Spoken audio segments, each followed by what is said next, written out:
For the previous 4 games of Manchester United in the Premier League, it has been win, draw, and we are asking ourselves, is it going to be a win against West Ham tomorrow at Old Trafford? That's the big question in here onto the United Matters channel as we go on and really bring you what we expect from the game of Manchester United versus West Ham. One will ask, win, draw, win. How did that come about? It came about like this. 2-1 win away at Everton, draw of Newcastle 0-0, win of Spurs 2-0 at Old Trafford, 1-1 draw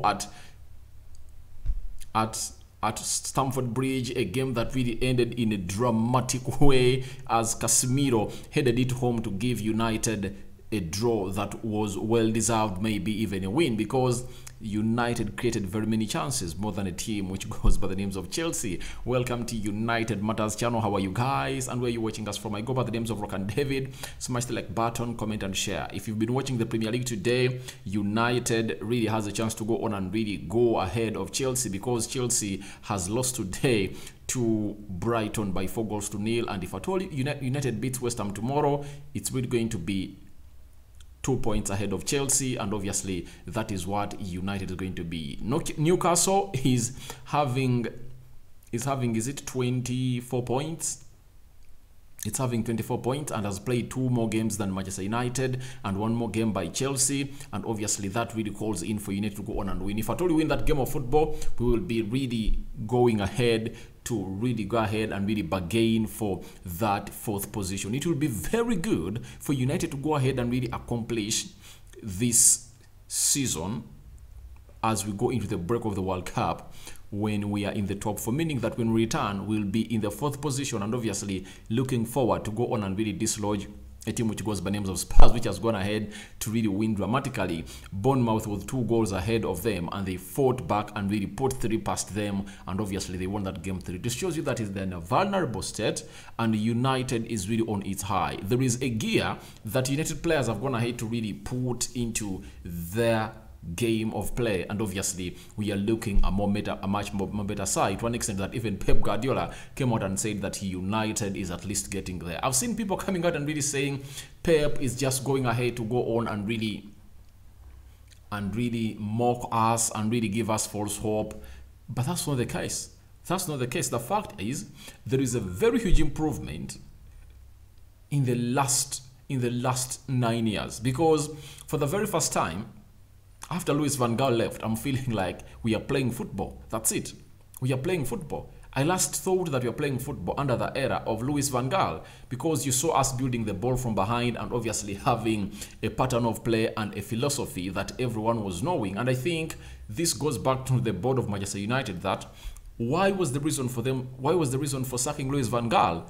Keeping Louis van Gaal here would have given to United a very huge plan of shape, because at lastly they've got in a manager who has the same philosophy as Louis van Gaal and believes in what total football is all about. And Erik ten Hag is really doing a very wonderful job at Manchester United, and obviously for Pep to come out and really mention that, it's not a mock, it's not a make.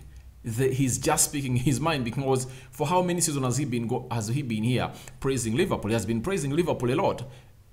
This season, he has been praising Arsenal. So you mean even Arsenal is not there yet?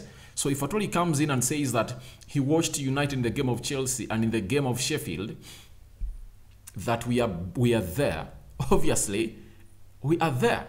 We are soon getting there, because do you know how hard was it for Manchester United to really break teams who are playing a low block?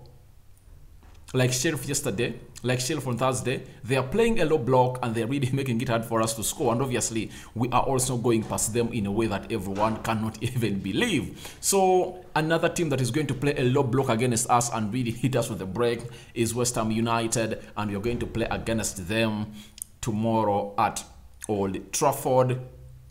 It might be the last game of the day as we go on and really wait the results from other teams. So I believe Erik ten Hag is really going to go ahead and really bring the following team, as discussed on by my fellow pundits at the United Matters channel. I believe Erik ten Hag is going to go strong and is going to go in for his strongest team, and obviously he's going to be playing with the system of 4-2-3-1, I believe, because he rarely changes that system and he plays with that system in there for you. Now, when you look at the starting 11, I don't think it's going to change a lot from that one that played Chelsea, though some changes are going to be called, as you saw, changes being made in the game of a team which goes by the names of Chelsea and Shelf at Old Trafford.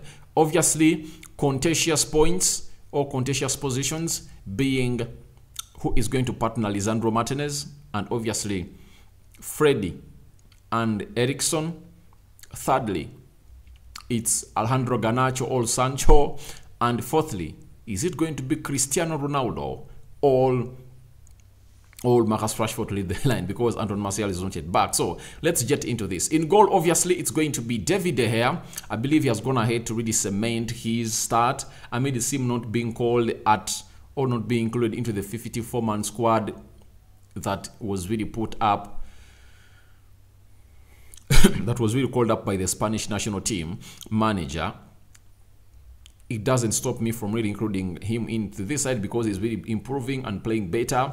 Though we've been told that United are so much interested in Diego Costa, that goalkeeper of FC Porto. But I believe David De Gea is retaining his position because even the UEFA Europa games, no one has really gone ahead to go ahead and really play ahead of him. Then Diego Dallo, having been arrested in the match of Sheffield, he played close to 55 minutes and the manager took him off and really put Malacia as the right back, and Luke Shaw came in through and played as a left back. I believe Dallo is going to come back fresh because he needed some minutes to rest, and those minutes he rested will really help him come back full and fully fit in the game of West Ham at Old Trafford tomorrow. Now, left back, Malacia or Luke Shaw. I think Malacia had a very beautiful game, but I think Luke Shaw is retaining his position, and I believe the competition is really immense. This helps us, by the way, to go on and really play in a very better way, to go on and really hurt our enemies, because every player who comes in through and play will always come in through to do the needful and find the best out of himself, because the manager will be having another option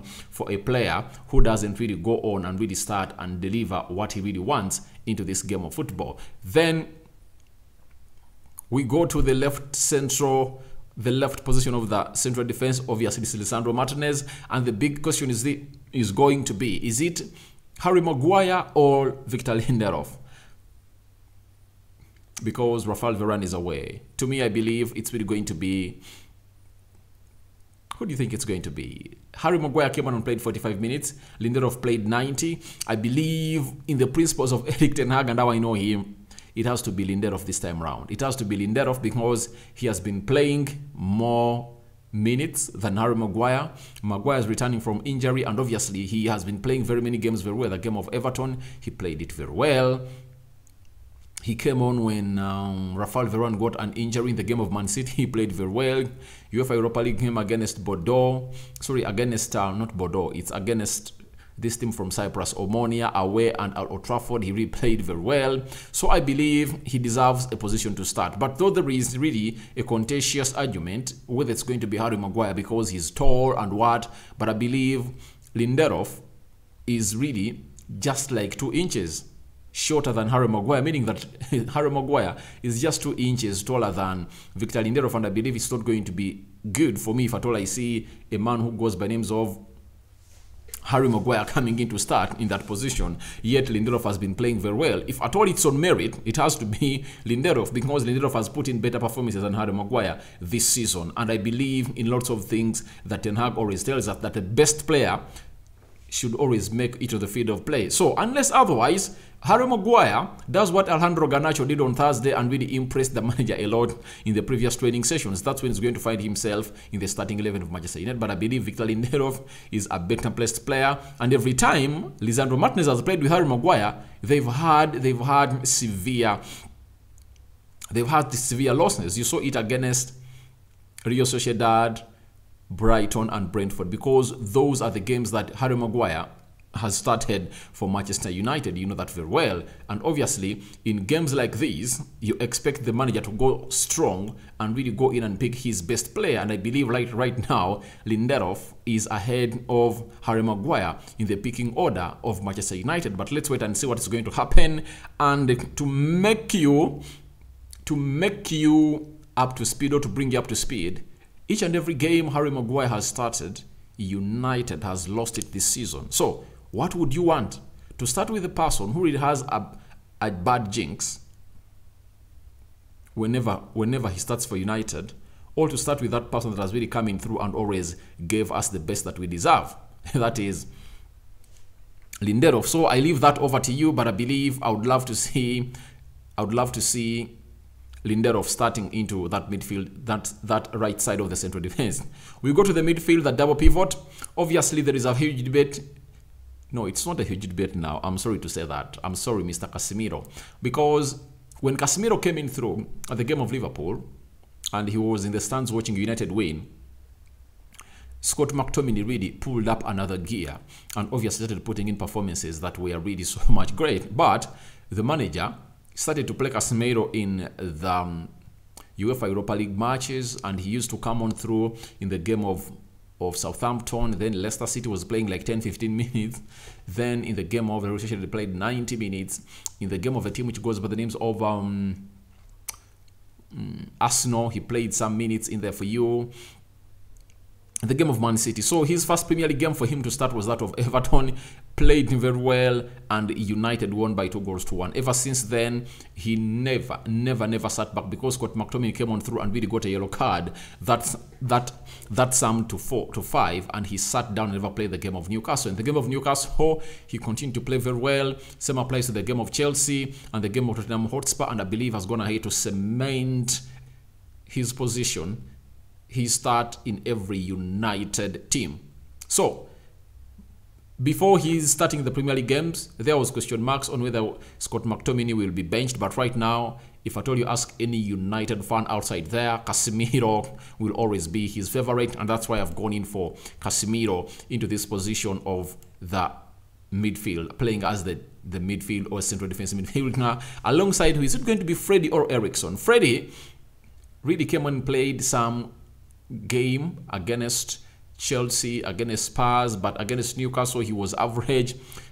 But in the game of Spurs and Chelsea, was really a very wonderful player. And obviously the manager showed us that even if you play very well when you're Freddie, there are players that cannot really get themselves onto the bench, like Eriksson. And in the most important game of the season for us, because I believe the game of West Ham is going to be a confounder test of how we've been playing the recent games in the Premier League against Everton, Newcastle, Chelsea, Spurs. As I told you ahead of the game of Shelf, that we have to go on and really hit them by 3 or 4 goals to nil, because that is what we've been all about. We've been creating chances and not barring them, and the same applies to this game we are going into of West Ham. We've been playing very well, game of Newcastle, game of Chelsea, game of Spurs, creating chances and not barring them immediately. The game of a team which goes by the names of West Ham is going to call for us to be more clinical in the first half. We need to go into half time when you're like 2 or 3 goals up of West Ham, because we have mastered this style of play of Ten Hag,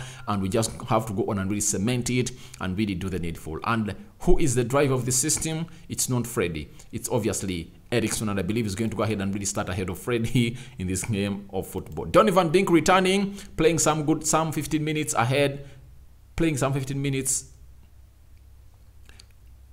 versus Shelf at Old Trafford. He really played well, but I believe it's really going to be Bruno Fernandes, because he's really playing very well and improving game in, game out. Though I believe at an extent, at a point X, Donny van Dijk will come in through and overthrow Bruno, and Bruno will go on the bench. Or Bruno won't be playing 90 minutes, he'll be playing like 60, and the manager will go and really taking him off, because there are some games Bruno really plays very, very badly, and Donny needs to come on through and really take shape.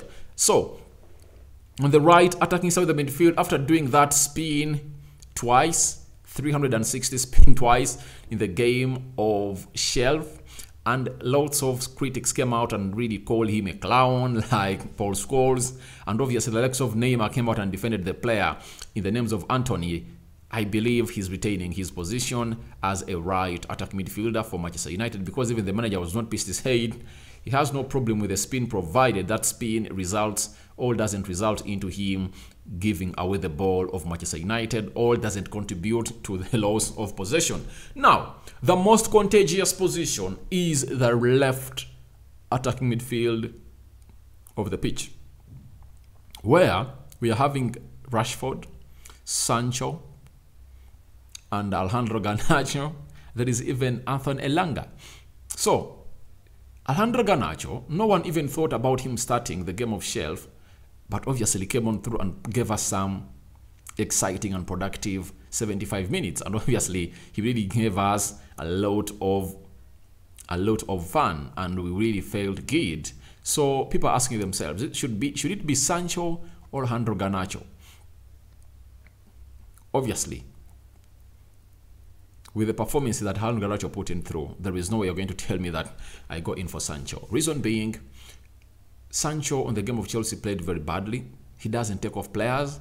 He doesn't commit himself enough in the final third of the opponent. He does a lot of negative passes. And for me, it's even an easy pick for me. I don't even need to think about this to put Alejandro Garnacho into this position. I don't know what you think about it, but to me, I go with Alejandro Garnacho over Sancho, and I think that's when Sancho is going to know that I'm talented, but I need to go on and really up my game. How do you up your game? Go on and do what Alejandro Garnacho does. Commit yourself.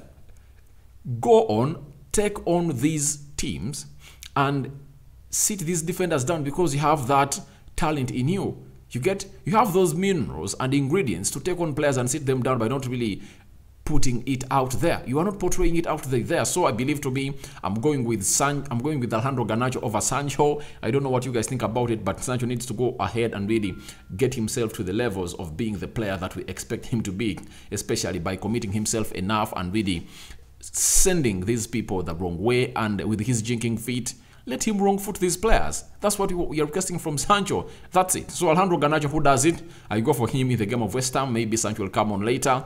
And guess who is leading the line? Ronaldo or Rashford? Rashford came on through, scored one goal. That was a header, very good header. And Ronaldo scored the third goal of Manchester United. But for me, I believe in Rashford starting. Every time Rashford starts, we create very many chances. And the most important thing we need from him is what he did in the game of Shelf. One chance, one goal. That's what we want from him. He needs to be very clinical. If I really look at that header, he really put home in the game of Shelf. That is what you would love from. That's what you would love from Rashford, because we've been creating very many chances and he has not been really burying them and putting them to bed. That is a man who goes by the names of Sancho. So thank you guys for watching. Again, smash the like button, comment and share. If at all you're watching us for the very first time, endeavor to go into the lower right bottom corner and smash the subscription button. So it's Rashford. So that's my starting 11 predicted. I believe if there is a change that's going to come in through, it's going to be 1 or 2, and we are going to see the most contagious positions on Alejandro Garnacho or Sancho, and Lindelof versus a player who is the captain of Manchester United, and that is Harry Maguire. So guys, your thoughts are welcome in the comment section below. Tell me what you think about this team that have really gone in through to go on and really take on a team which goes by names of West Ham. But obviously, West Ham is not having Lucas Paqueta completely out. Gerard Bowen is going to undergo a late fitness test, but obviously likes of Scamanca, Antonio are really a threat for side that comes in from London, and that is West Ham. Then I think we should go ahead and really capitalize onto their defense. However much it looks solid, but I think we can break it down because our midfield, and I think Declan Rice is really going to be one of those players that we must put an eye ahead of any of those playing in the midfield. And the likes of which other player? There is a player I'm really forgetting at West Ham that really causes havoc. Plays on the left attacking side of the midfield. It's not Gerard Bowen. There is a player that comes from that side, and obviously he's really good, but I believe we can contain them and really beat them at Old Trafford. It has to be an easy game for us, according to me, but you know, everything is possible in the game of football, and I'm predicting a 2-0 win of United against West Ham. 2-0 or 3-0. But if Harry Maguire starts, I doubt whether it's going to be an easy ride for us. Reason being, Harry Maguire is a calamity. He has not yet gotten back to where we want him to be. If I'm Eric Ten Hag, I play Lindelof, and if the game is so much okay, I can bring in Harry Maguire to play close to 10 minutes and try to get him more minutes in the upcoming games of football for Manchester United. So what are your predictions in this game of football? West Ham has drawn 1 and I think lost 3 games they've played away. That's their recent form away from home. That really gives us an advantage. They've been scoring, and they've scored how many goals? Are they 3 away from home in the previous 4 games? Meaning that we are really having a very good edge to go on and really take on a side which goes by the names of West Ham. Thank you guys for watching again. First video of the day has come in late, but nevertheless, today I think we're not going to do a live video like we did yesterday, and we are going to resume the live videos I think tomorrow. Not so. Maybe I might come on through and really do one live video. Obviously, let's wait and see. Let me see your reactions. Do you want me to come and do a live video, or we start on tomorrow in the match build-up of West Ham versus Manchester United at Old Trafford, in the game that we want to win it? We don't want to hear any story. We want to win that game and dominate them and really cause a lot of havoc on their goal area. We have to go on and really capitalize on their weaknesses and obviously observe the likes of Scamacca, who is really a very good goal scorer coming in from Serie A, and he's at West Ham and he's really scoring goals. I think he's scored now 4 goals for West Ham in all their games, and I believe they deserve to go on and really get a beating that they deserve. Against Man City, they really looked competitive. Against Liverpool, they really looked competitive, though they lost, and they're going to play against Manchester United, and I believe we can be that team that is going to teach them a lesson at Old Trafford and show them why we are called the Manchester United, the Red Devils, in this era of Eric Ten Hag. Thank you guys for watching again, and it has been nice talking to you. Keep it to United Matters channel. Smash the like button. We are left with 300 subscribers to hit 9,000 subscribers. Guys, subscribe and subscribe, because this is what we are supposed to be doing to support this channel. I'm out. I hand you over to the Almighty Lord to watch over you as I wait for you in our next video that I'm going to record in the next 1 or 2 hours onto our channel. I'm out.